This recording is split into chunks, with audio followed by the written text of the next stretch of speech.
Hi everyone, कैसे हैं आप लोग। आज हम आप लोगों के लिए एक नया जॉब अपडेट लेकर आए हैं। तो आज जो हम अपडेट लेकर आए ना, बेसिकली वैकेंसीज आई है सिविल इंजीनियर्स के लिए। तो सिविल इंजीनियर्स के लिए वैकेंसीज आई है राइट्स में, यानी कि rail India technical and economic services में। कितनी वैकेंसीज आई है, क्या प्रोसीजर रहेगा सिलेक्शन का, और क्या हमारा सिलेबस रहेगा, क्योंकि सिविल इंजीनियरिंग पर हम बात करेंगे आज।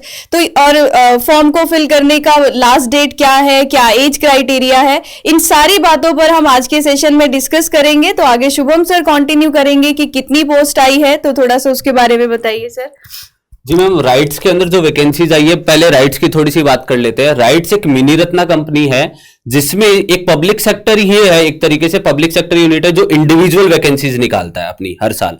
कुछ ना कुछ वैकेंसीज निकालता है, कभी गेट बेसिस पे निकालता है, कभी नॉन गेट बेसिस पर अपना एग्जाम कंडक्ट करवाता है और उसी बिहाफ पर ये वैकेंसीज निकालता है। तो फिलहाल इसने जो वैकेंसीज निकाली है वो नंबर ऑफ पोस्ट निकाली है आपकी 10 पोस्टेज में, इस 10 पोस्ट निकाली है।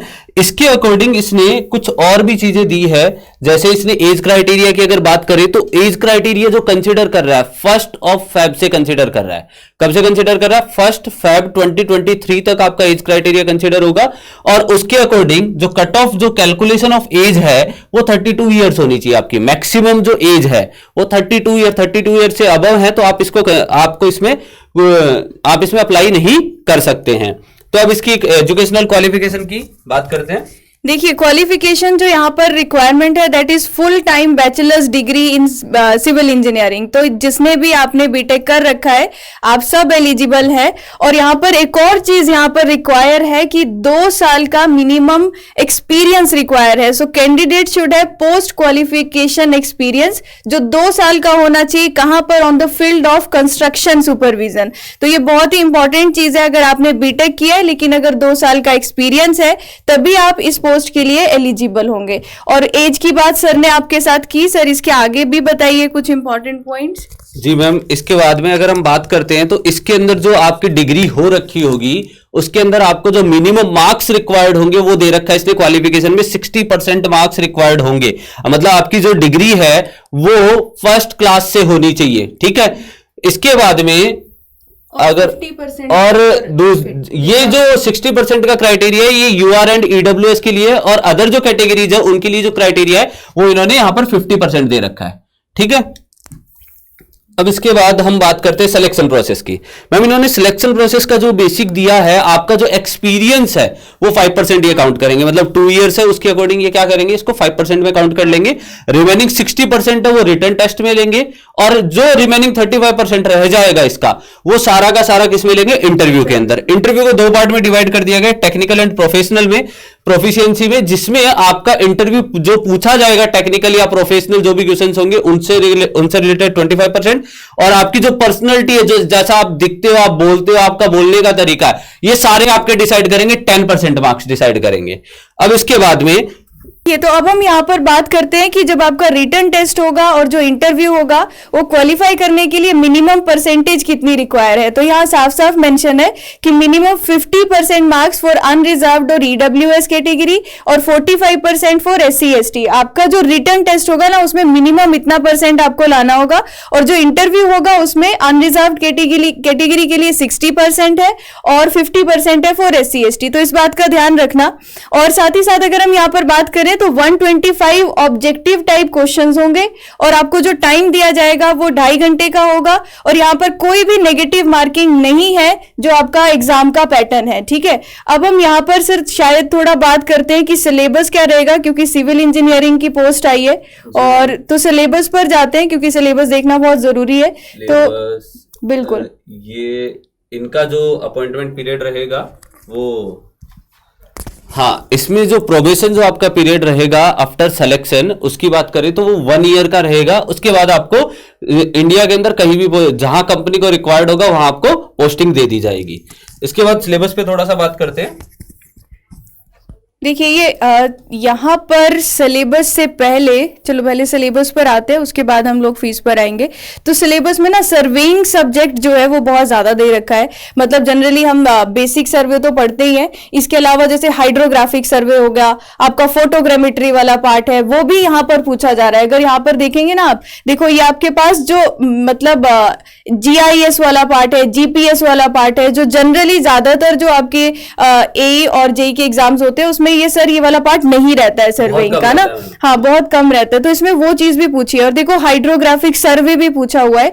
तो ऊपर सर्वेइंग है, आप ये नहीं सोचना कि पूरे पेपर में सिर्फ सर्वे का ही सब्जेक्ट आ रहा है। अभी हम आपको आगे के सब्जेक्ट जो है ना वो ऐसे अलग से हेडिंग नहीं मेंशन है, पर सब आपको यहाँ पर सब्जेक्ट देखने को मिलेंगे। क्यों सर? जैसे सॉइल की बात करते हैं तो सॉइल यहाँ से स्टार्ट हो रहा है। आई थिंक इसमें फाउंडेशन इंजीनियरिंग भी आ रहा है। देखिए पाइल फाउंडेशन भी दे रखा है और सॉइल मैकेनिक्स का बाकी का सिलेबस भी कवर है। तो आपका सर्वे पर इनका जो सॉइल वाला पार्ट है वो डिफरेंट मेथड नहीं, यहाँ तक है ओनली। ये पार्ट इनका सॉइल मैकेनिक्स का दे रखा है। हाँ, तो यहाँ सर्वे भी थोड़ा ज्यादा पूछा जा रहा है। और इसके बाद ये सॉइल मैकेनिक्स का सिलेबस है। इसके नीचे आते हैं तो ये हमारा एस्टिमेशन, यहाँ तक का भी सॉइल का सिलेबस है। ये वाला जो पार्ट आ जाता है वो इनका आ जाता है एस्टिमेशन और कॉस्टिंग का। तो एस्टिमेशन कॉस्टिंग भी आ रहा है। आप एक बार थोड़ा टॉपिक्स को ना ध्यान से देख लीजिएगा कि कौन से टॉपिक्स है जो यहाँ पर पूछे जा रहे हैं। अब यहाँ पर इसके अलावा देखिए थोड़ा ना मतलब देखना पड़ेगा कि कौन से सब्जेक्ट्स है। ओवरऑल सर सारे ही सब्जेक्ट्स कवर है। आगे बात करते हैं। ओवरऑल सिलेबस सारा मिक्स दे रखा है। ऐसा मत समझना कि ऊपर सर्वे की हेडिंग दे दी तो मैम पढ़ा रही है सर्वे ही पढ़ना है, ये मत सोचना। क्योंकि इसमें देखो यहाँ पर अगर बात करोगे तो देखो ये वाला जो पार्ट दे रखा है आपको, ये यहाँ पर ये वाला पार्ट भी एस्टिमेशन का है अगर हम बात करें तो। इसके बाद ये वाला पार्ट कुछ सोम और टॉस, सोम RCC, यहाँ पर सोम RCC, टॉस, स्टील, ये चारों पार्ट इन्होंने मिक्स दे रखे हैं। आगे तक अगर आप देखते हो तो जैसे देखना यहां पर आप देखोगे तो यहां तक आपका इसमें यहां तक आपका स्टील मेंशन है। ये वाला पार्ट भी स्टील का है। अब यहां से इन्होंने फिर हाईवे स्टार्ट कर दिया। तो आपका ओवरऑल जो सिलेबस के अंदर है हाईवे, रेलवे, सारे सिलेबस लिस्ट कर देते हैं। एयरपोर्ट, यहां पर ये एयरपोर्ट भी है। फिर अगर ऊपर से चलोगे तो सर्वे मोस्ट इंपोर्टेंट रहेगा इसके अंदर। सर्वे के बाद में आपके पास था सॉइल मैकेनिक्स, कंप्लीट दे रखा है सॉइल मैकेनिक्स। एंड अगर आप इसमें ऐड करना चाहोगे तो फाउंडेशन भी ऐड कर सकते हो। फाउंडेशन इंजीनियरिंग पूरा का पूरा दे रखा है इसने। फिर उसके बाद में इन्होंने सोम भी दे रखा है, टॉस भी दे रखा है, और प्लस में स्टील और RCC। ये आपके यहां पर मेजर जो सब्जेक्ट है वो आपका ये वाला पार्ट रहने वाला है। तो मतलब सारा सिलेबस आपके मेंशन दे रखा है। तो एक बार आप ये ऑफिशियल वेबसाइट पर जाकर जरूर चेक कर लेना सिलेबस को। अगर कोई डाउट रहता है वो पूछ लेना, है ना। अब सर एक स्लाइड ऊपर रह गई थी, उसमें हम लोग वो बताएंगे, थोड़ा आप नीचे कीजिए। तो हमने वहां पर वो मेंशन था कि क्या फीस रहेगी। तो थोड़ा सा अगर हम एग्जामिनेशन, ये आप फॉर्म फिल कर रहे हो तो वो क्या फीस रहेगी उसके बारे में डिस्कस कर लेते हैं। तो देखिए जो जनरल और OBC कैंडिडेट्स है तो आपका ये 600 प्लस टैक्सेस एज एप्लीकेबल, और जो बाकी की कैटेगरीज है उसके लिए जो फीस है ये टोटल 300 है ना। अब यहाँ पर ये भी जरूरी है कि आप बोलेंगे कि अभी तक आपने यही नहीं बताया कि फॉर्म फिल करने की डेट कब से स्टार्ट है और लास्ट डेट कब है। तो थोड़ा जरूरी है उस पर भी बात करना है। इम्पोर्टेंट है कि इनको एक ये पॉइंट और इम्पोर्टेंट है आप लोगों के लिए, क्योंकि इसमें सिटी सेंटर है ना, जो मतलब आपके जो एग्जामिनेशन सेंटर है वो इन्होंने लिमिटेड कर दिए। टोटल 6 नंबर ऑफ सेंटर्स ही दिए गए एग्जाम्स के लिए। आपको जो एग्जाम होगा वो मोस्टली इन्हीं सिटीज में से कहीं पर होगा, ठीक है। इसके बाद लास्ट डेट पर बात करते हैं। इसके बाद हाँ सिलेबस हो ही गया। लास्ट डेट पर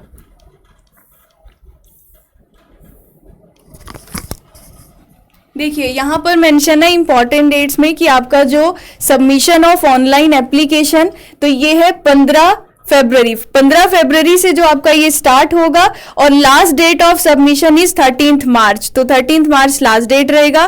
तो आई होप सर हम सारे इंपॉर्टेंट पॉइंट्स जो है वो बता चुके हैं। तो सबसे जरूरी है कि आपकी एजुकेशनल क्वालिफिकेशन जो है वो डिग्री मांग रखी है, और साथ में आपके पास एक्सपीरियंस भी होना चाहिए। एक्सपीरियंस भी होना चाहिए, और उसके बाद फिर आपका टेस्ट भी होगा, फिर आपका इंटरव्यू भी होगा, और उसमें मिनिमम क्वालिफाइंग मार्क्स कितने हैं वो हमने डिस्कस किए। तो एक एक बार ना आप सिलेबस को अपने आप भी जाकर देख लीजिएगा, क्योंकि मैक्सिमम सर सारे ही सब्जेक्ट्स हैं हाँ, जो यहाँ पर जो मेजर जो सब्जेक्ट्स है वो सारे दे रखे हैं। उसके अलावा आपको जब भी किसी एग्जाम की तैयारी करो तो आपको सबसे पहले उसका सिलेबस देखना चाहिए, क्योंकि सिलेबस के बिना आप उस एग्जाम को चेंज कर रहे हो तो वो एग्जाम में आप अनडिफाइंड तैयारी कर रहे होगे, एक पर्टिकुलर पाथ नहीं मिलेगा आपको उसकी तैयारी का। तो इसीलिए सिलेबस इंपॉर्टेंट हो जाता है। बार बार हम फोर्स भी इसीलिए कर रहे हैं कि सिलेबस देखना, इसका एक बार खुद भी निकाल के देखना, अप्लाई कर, जब भी किसी एग्जाम के लिए अप्लाई कर रहे हो तो उसके लिए पहले उसका सिलेबस देख लेना, ठीक है। तो इसी के साथ फिर हम आज का सेशन भी एंड करते हैं, और ऐसी बहुत सारी आप लोगों के लिए नई नई इंफॉर्मेशन, जहां भी जॉब वैकेंसीज आएगी वो हम आपको साथ साथ गाइड करते रहेंगे, बताते रहेंगे, और आप अपनी तैयारी ऐसे ही कंटिन्यू रखिएगा। मिलते हैं आपने अगले सेशन में। Thank you everyone. Thank you everyone.